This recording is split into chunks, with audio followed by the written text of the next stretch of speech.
Hello everyone, welcome to SkillWeb. In this video, I will show you how to create a quiz in Google Prompts.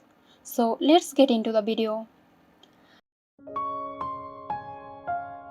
Begin by opening Google Prompts.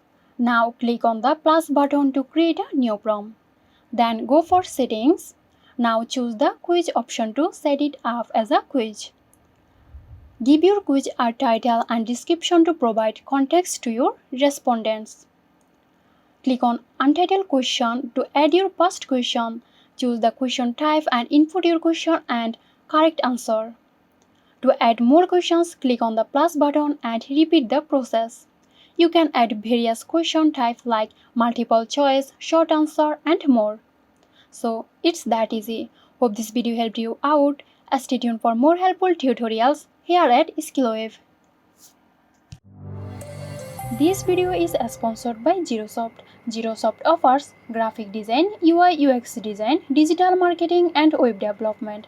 Elevate your brand with Zerosoft today. For more details, check the description box.